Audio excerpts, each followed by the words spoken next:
I become president of Nigeria, my priority will be to ensure adequate peace and security. On November 23, 2009, a private jet landed quietly in Abuja carrying Nigeria's sitting president, Umaru Musa Yar'Adua. He was gravely ill and was immediately flown out of the country for medical treatment. What happened next would plunge Nigeria into one of the greatest constitutional crises in its history. For more than 3 months, the president was neither seen nor heard from. No public appearances, no verified addresses to the nation, yet government businesses continued. Major decisions were made and power appeared to flow from a man the public could not see. Who was really running Nigeria during those missing months? Why was the nation kept in the dark about the president's condition?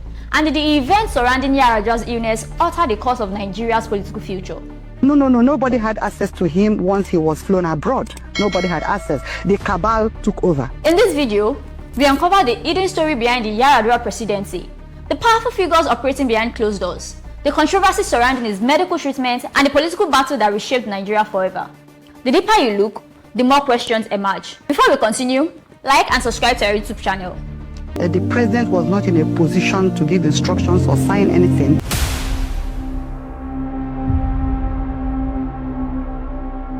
And I just pray and hope that this will not result in any destabilization of the country.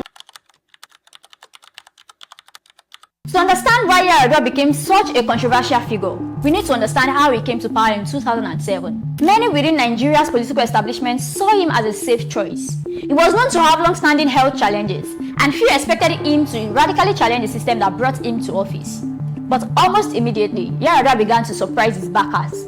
He publicly declared his assets, a rare move for a Nigerian president at the time, and signaled a commitment to greater transparency in government. Then came an even bigger shock.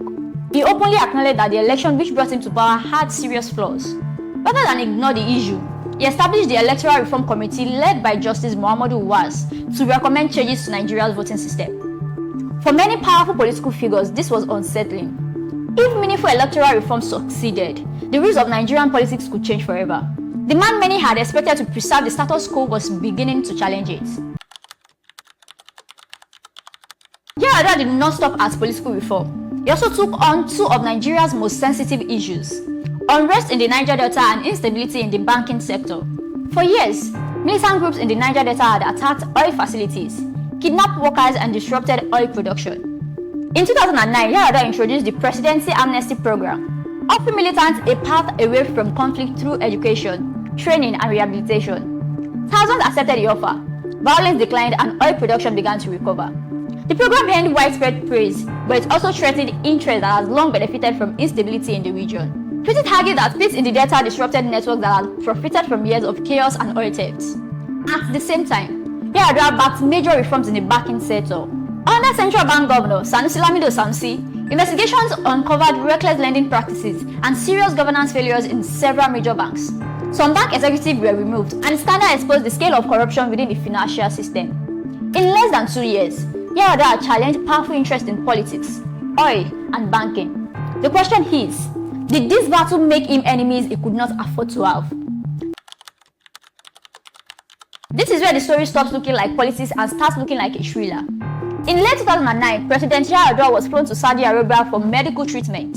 Then he vanished from public view. Weeks turned into months, no public appearances, no address to the nation, almost no information about his condition. Yet, government business continued. A small circle of powerful insiders controlled access to the president and information about his health.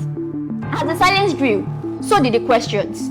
Was Yar'Adua still in charge? Who was really running Nigeria, and why was so much secrecy necessary? On February 24, 2010, Yar'Adua was quietly flown back to Nigeria under heavy security and taken to the presidential villa. He would never be seen in public again. On May 5, 2010, his death was announced.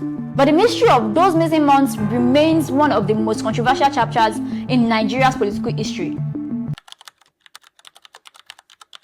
Now, let's connect the dots. What happened to the Nigeria Yar'Adua was trying to build? After his death, many of the reforms associated with his administration lost momentum. The UWA's electoral reform recommendations were never fully implemented. Corruption remained deeply entrenched, and oil theft continued to plague the economy. Today, Nigeria still struggles with many of the same problems Yar'Adua claimed he wanted to tackle: weak institutions, electoral controversy, and limited accountability in public office. This raises a difficult question. If Yar'Adua had completed his tenure, would Nigeria's political and economic trajectory have been different? We may never know the answer, but one thing is certain. His death ended more than a presidency. It ended a possibility. In conclusion, the tragedy of Umaru Musa Yar'Adua is not simply that a president died. It is that his presidency left behind questions that remained unanswered to this day. He entered office as a man many expected to maintain the status quo, yet he quickly became associated with reforms that challenged powerful interests. Then at a critical moment, he disappeared from public view, leaving Nigeria in the grip of uncertainty and speculation. Was Yar'Adua simply a victim of long-standing health problems, or is there more to the story than the public was ever told? Let us know what you think in the comments below. And if you enjoyed this deep dive into one of Nigeria's most controversial political mysteries, don't forget to like, subscribe and turn on notifications. Stay curious, stay informed, and we'll see you in the next story. Bye for now.